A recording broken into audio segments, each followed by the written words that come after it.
All right, we are live. Hi everyone, I'm Janice Jakes with Fitness Fest and Spring Cleaning for the Soul retreat that we're having in March.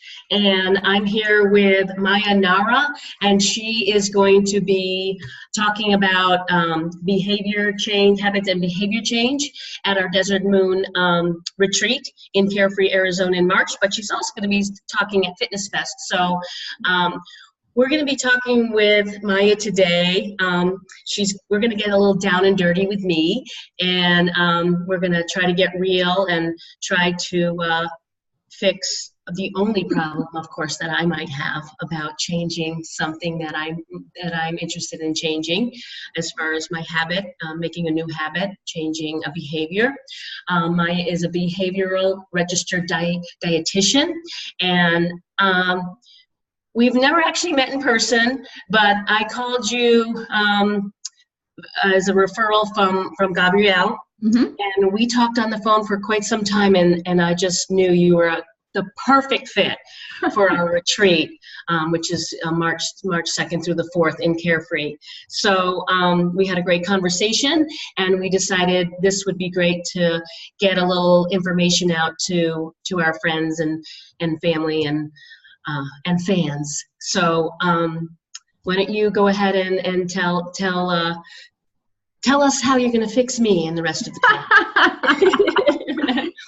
How much time do we have? We only have. Yeah, right. Well, thank you for that, Janice. I appreciate it. And yeah, as you had mentioned, so we work in the realm of habit and behavior change, and so many of us, we know exactly what we should be doing. We're just not doing it. And so it's hard sometimes because the world often tells us that maybe we're just not strong enough, or we just don't have enough willpower, and our failed past attempts in change, period, whether it be our health or not, our failed past attempts can really weigh on our mind in a really big way. When in actuality, there's really, I talk about our sick story. So there's our sick, our health ailments, our diseases, our fat on our body, the misaligned habits, and then there's the actual story of it. And so we work with the sick story. We have a lot of diets and meal plans and doctors. We have enough information nowadays. It's now time to shift that and move into changing the sick story. And the story is made up of our habits. Habits and behaviors being habits in general in themselves they're easy, effortless ways and states of living and existing. You're tying our shoes, riding a bike, driving a car. We do these things and we don't even think about them. How many times I always use the example of you're driving in a car and you're so fully engaged in a conversation with someone sitting next to you that you forgot the last stop sign you stopped at, the last exit you got off of, but you arrived at your destination safely. And so that is the power of a habit. And what we don't realize oftentimes is that it could be in our story, our current story, so to speak, is sure, maybe it's not a habit to eat as many vegetables as we want to eat. And there's some resistance in that. But what we don't realize oftentimes is that it is just a similar habit to, it's as easy for most of us to go feel stressed out or anxious as it is to brush our teeth. It's as easy for most of us to choose a perfectionism, all or nothing, obsessive, catastrophic thought or thought pattern as it is for us to drive a car. So it's not just the physical habits that we work to change, but it's truly the thought habits that we work to change. Because when you learn how to change how you habitually think, that changes how we feel, which changes what we do. So many of us are bumping our head against changing the physical habits and behaviors, when in actuality, when we have balanced thought patterns and we feel good, it's so much easier to reach for the vegetable when we're feeling good and happy. Does that make sense? Yeah. Yeah. So what, yeah, tell me, well, let's, I see the direction you're wanting to go in, Janice. So what, you give me one thing that you want to change in your life, like from what's one thing that I always ask the question of, and everyone listening can kind of follow along on this too, or what are things that you know you should be, could be, ought to be, want to be doing that you're not currently doing? Okay. Meditating. I know everyone talks about, changing their diet and their food, and that's something that's, I need, I also need work on, but I know how good meditating is for people and for me. I've seen the research, I've read the research. My son is big into meditating. He meditates twice a day. He's into TM actually, and he's just has changed his life. And so I've seen the work, the research. I've gone to workshops, and I've started and stopped. So I would like to make it a habit. I would like to make it a daily habit. Yeah, I love it. And such a great, perfect. I love meditation is like my lifeline, so I totally understand. Well, I'm a very, not to interrupt, but I'm a very, I don't want to call myself high strung, but I'm hyper, and I'm type A, and I need to chill some. I need to focus more, and I think it's very important in my line of work. I have a lot of things going on in my business and my businesses. And so it's a lot of multitasking and a lot of new things coming up for us in 2018 as far as the businesses. And so I want to be able to be calmer and be more focused. And I believe that meditation on a daily, regular basis is going to help that. So I want to figure out how I can make that a habit, not just 3 days and then take 2 months off. And sure. So yeah, so many of us do the kind of it's the very all or nothing. We get on the wagon and off the wagon, and on the wagon and off the wagon. And there's many thoughts running through my head, but to your point, and I certainly I get it. There's the only reason I do what I do is because I certainly have walked in your shoes and thought your thoughts. And this is we can joke and say a type A personality and everything, but I think this lends to a lot of people who will be watching as well, is that there's just, when you're a strong, driven individual who really works towards change, this is certainly a lifelong lesson for many of us, because it's so often it's drilled into our heads from the external outside world in terms of productivity and how we achieve things, and that we have to control things to make things happen. And so it's we get caught up in a lot of those truths and beliefs that really drive how it is that we think. Having said that, so many of us struggle on this level. I heard this example, I forget who it was from right now, but it's a great example, right? There's a difference between knowledge and integration. We use that word a lot in habit and behavior changes, knowledge and integration. And you and I have a lot of knowledge. We're smart, driven individuals and humans and women, and so we know if I were to show you a treadmill, just like meditation, and I showed you all the benefits of the treadmill, all the benefits of meditation, we can get really excited about it and share that with people, but it's not going to do anything until we get on it. And that's the difference between the knowledge and integration. Right. So a lot of us have the knowledge, now habit and behavior change helps us with the integration. And I did hear a few things. So as a brief overview, so if we start with habit and behavior change, the formula, and we'll go with meditation and kind of lay that out for you, which I'll be actually teaching at your retreats, is we'll start with the physical habit that you wish to change is around meditation. I want to implement a new habit in my life and make it stick. And so we always start with a physical habit and behavior, just like you did. We'll go into that now. So meditation, how often, if regularly or consistently, like how often, Janice, would you say you meditate in a week or a month? Or is it just up and down inconsistent? It's very up and down and consistent. So I don't know that I'd be able to give you, I guess if we want to just go by the past 2 months, I would probably say I've probably only done it maybe 5 times in November, and I was a little better in October for whatever reason, maybe 8 or 10. And I kind of do the 5 or 6 minute thing. Perfect. Never got into the 20, 30 minute. That's okay. That was my next question, is how long? And you cut out there a little bit. How often did you say in a month, the 2 months? 5 to 10 times per month. Perfect. At the most. 5 to 10 times a month for about 5 minutes each. So in a not tomorrow scenario, but in an ideal scenario. And so this is where oftentimes a lot of us, we jump straight, if we're very all or nothing people, we jump straight to, I changed 998 things about my life on Monday and fall into chocolate cake by Friday because we have that willpower unstrategically. So if you were to say in an ideal scenario, not tomorrow scenario, where do you want to go with meditation? What would be an ideal practice for you individually, not what someone tells you should do? I would probably want to start my day with it. And length of time, I probably don't have a great answer with it. Maybe 10 minutes. And I would like it to help me feel more focused throughout the day and just rejuvenated through the day, like a workout or exercise makes me feel. That's why I have to do that in the morning. Or Love it. Love yeah. it. So essentially you want to start your day with it, and it's almost like every day for the most part, you want to start your day with it. Well, that's my initial thought on it. Yeah, love that's it. my initial thought of it. I just wonder maybe if the end of the day would be better for me. Yeah. But my initial thought is in the beginning.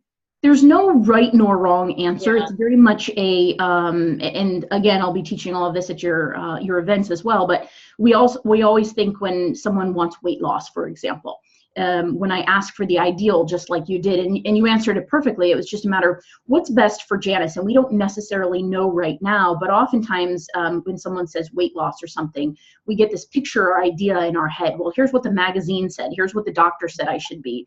And so we're really looking to define where it is that we want to go. And there's not really a one right answer. It's always going to be a test and measure and implement, course correct accordingly. So we know that you want to start your day. We know the kind of the goals, the feeling goals around the focus of the rejuvenation. So when we're changing a physical habit, there's 5 steps to do so, but very, very simply and easily stated, what we want to find is the path of least resistance. The only thing between where we're at now and where we want to be in any area of our life is just a bunch of resistance in behavior, in action, in emotion, and in thought.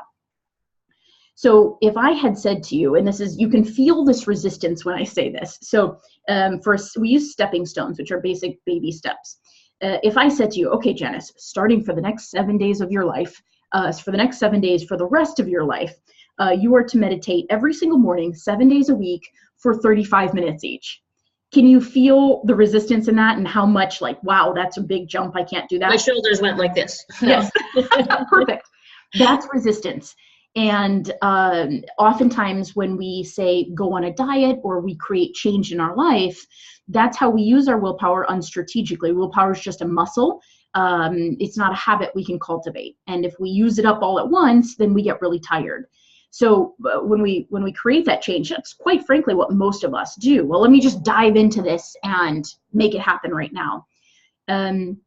So then let me ask you this, and this is all strategy, which I'll be doing with your participants as well. But let's say for the next 7 days of your life, what if you were to, for 1 day a week, for the next 7 days, you're going to meditate once in the morning for 5 minutes. Could you do that? Yeah. Perfect. Could you do it twice? Yes, I could. Could you do it 3 times? See, and it's we're playing a little bit, because there was a slight, if you notice, there was just a slight hesitation when we even went to 2, which there's no problems right with. But 1, I just immediately, yes, you got it. Yes.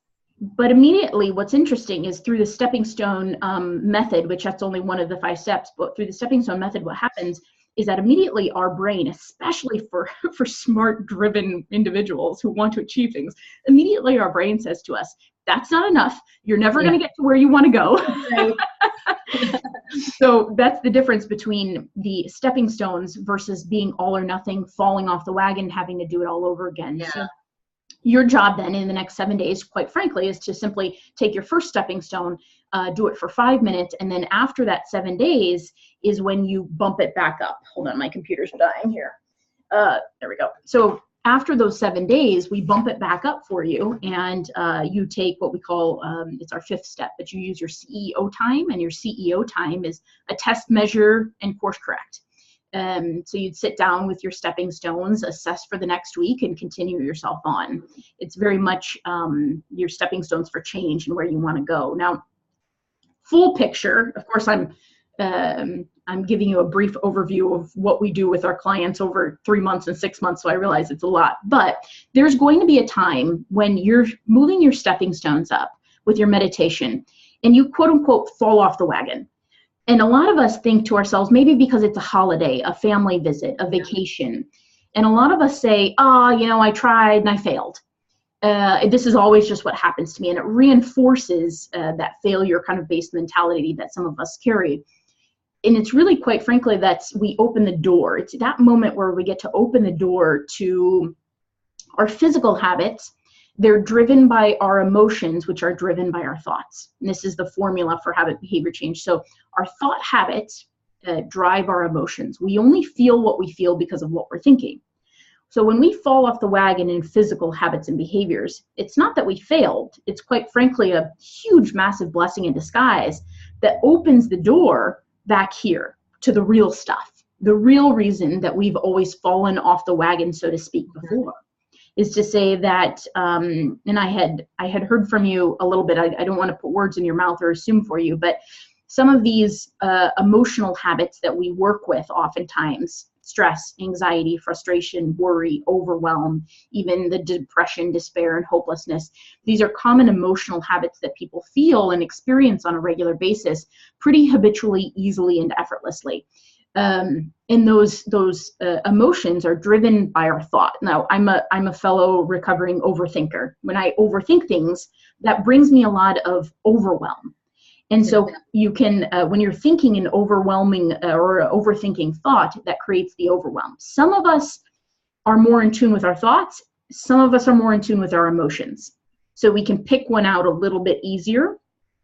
But say I'm overthinking, I become overwhelmed. And if I'm overwhelmed and feel like I have too much to do, then my meditation is going to go out the window. Does that make sense? Yeah. So then we get to open the door to our thought habits. And we use a lot of evidence-based techniques and neuroplasticity to start, quite frankly, just rewiring how it is that we think on a habitual basis. So many of us think that this is just how it's going to be. This is just my life. And I'm here to say that we are not, our habits may make up our story, but we are not slave to our story. We're not slave to our habits, and our habits are not our destiny. We can change them. So it really, quite frankly, in this work over the years, has nothing to do with the physical habits and behaviors as much as it has to do, let's go to the source. Let's change how it is that you think, and that opens the gateway to permanent change. What for you, Janice, how have you fallen off the wagon in the past? Is it like any specific, when you get busy at work or a vacation or? I don't know if it's a specific thing or just to do it a few times in a row, get on a great roll, and then I don't know if it's something specific that makes me stop, to be honest with you, because I do try to do it in the morning, so I typically don't have to, I have the liberty of not having to rush off to work. I don't usually get here till like 9, so Lord knows I get up at the crack of dawn. So I don't know. I don't have a good answer for that. I don't know why you stop it. I feel like I haven't created the habit yet. Yeah. Yep, that's exactly right. And it doesn't sound like we're not opening you up to actually I'll show you this guy. This is so you have a visual. That's kind of what we work with, right? Our thought habits, our emotional habits, our physical habits. And it could be, quite frankly, it just sounds like, yes, it's not a habit for you yet. So because you have so many plates spinning in the air, because you are doing so much when it comes to the business and the family and your life, when anybody wants to insert a new habit to shift ourselves up into that place and space that we wish to be most in our lives, then taking that one single individual habit of the meditation and working one single individual stepping stone, and then reassessing every 7 days with your CEO time, that keeps you on track. And it's a very quick kind of check-in. And how are you going to, maybe it's Sunday morning with a cup of coffee, and you sit down and you're looking at your calendar and where am I going to plug in my next meditation for the next following week? If you want to do it in a month in advance, you certainly can. But it's then that you assess that if I'm going on vacation the next week and I don't want to continue this habit, then my next stepping stone is going to be 0 times for the next week. There's no right nor wrong in that. It's just a matter of having the consistent practice of continuing and increasing your stepping stone. But with how much you're doing, you can't take on more than one thing. Yep. So that's really just that point right there, and that's where you're at, and it's perfect and wonderful for some people who say it's the vacation, holiday, or overwhelm or stress that throws them off. That's when we have the opportunity to start changing the thought habits. which will then make the behavior change much more easy and effortless. A lot of us think that change has to be very difficult.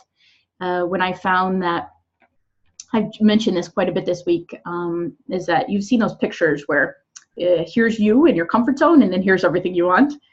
And so change, successful change, is a very delicate balance between moving slightly outside of your comfort zone and reducing resistance. It's a play between moving slightly outside of that comfort zone and reducing that resistance. If we're all or nothing, we're jumping.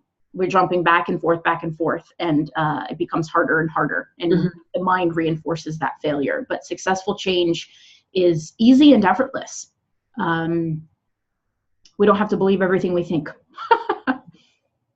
Okay, so you're suggesting kind of calendar it out, start slow and small, one or two times a week, and then you feel that it will build from there.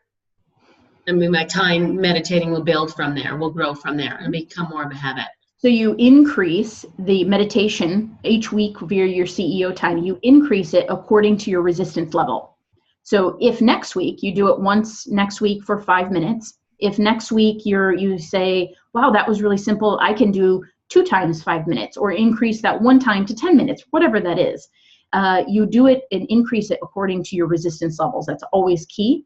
Now, of course, there's some people sometimes, a lot of times, need high levels of accountability and support just for that. There's nothing wrong with that. That doesn't mean you're not strong enough by any means. Right. It simply means it's not top of mind. And of course, that's what we provide in our health coaching program and all that good stuff. Well, I was just going to ask you that. I used to have an accountability coach, and this was for business, you know, your A and B list, and then you talk every week. So that is what you do for a living, right? Whether it's, you know, someone's eating. Yeah, thank you so much. Problem. So you're an accountability coach, kind of. Yes, thank you. Not me personally, but yes, we have. So our habit and behavior change health coaching program is, we partner with doctors across the valley and physicians across the valley. So there's 3 components to it. We have our registered dietitians who are health coaches, and we're not the traditional registered dietitian. We're more habit behavior change based, of course. Yeah. And so yes, we can teach you what oil to cook with in the kitchen and how meditation will help your stress levels. At the same time, then there's the curriculum. We have a curriculum of online courses that teaches the individual how to change their thought habits, how to feel, and how to change their physical habits. And then we have, you could call them accountability coaches. We call them journey mentors. We have a mentor program. Yeah. We meet bi-weekly at different locations, and then the mentor support as well, just to say, hey, you know, did you meditate this week? So we have all of those components to support success on a really large scale, on a really large level for the individual. Yeah, sounds great, I think. And, you know, the fitness and wellness industry, which I have been in for 30 years, and I do the fitness fests, our industry, this is where our industry is going. And that's why when we said, hey, I hired you for the retreat, and when we were looking at, you know, the fitness fest, which is in April, we're like, wait a minute, Maya would be perfect for this, because that is where the fitness and wellness, you know, it's all hand in hand, it all goes together.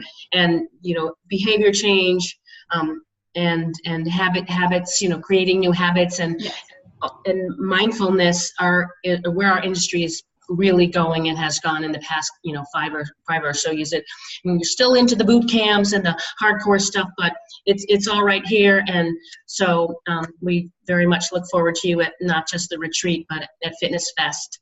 So because we all need it, no matter how successful we are, how driven we are, we all need to figure out how to create new habits, lasting habits that are good for us, whether it's eating or meditating or exercising or, you know, relationships, a billion things. And when I talked to you, you said you wanted your talk to be at the end of our weekend. So that's, and I don't remember the reason you said that, but you know your business, so that's where we placed you. So on March, I'm looking at the brochure right now, on March 4th, on Sunday, from 1 to 3, we have you habit and behavior change, and so excited to have you there. It's going to be a great weekend. We still have some spots left. We were worried that we're going to sell out too quickly because we only have a few single rooms yet, but it's an entire weekend for March 2nd through the 4th at Spirit of the Desert Retreat Center, which is in Carefree, Arizona, which is right outside of Cave Creek. So us Arizonans know where Cave Creek is, probably even more than Carefree, but it's a cute little town, very cute, really pretty. I guess not really a resort, but a retreat center, and it's a perfect space for a group of 30 to 50 people. It's not just women, but we tend to get more women than men. But last year we sold out, and we had a couple guys there, and they just loved it. So it's the retreat is includes 2 nights, 6 meals, your talk, and we have several other sessions. Last year with my hyperness, I put too much, like not enough rest time. So I was like, oh, we gotta do this. Put a little bit more chill time into it, a little bit more coloring time, tea time kind of stuff. So I'm gonna plug it right now.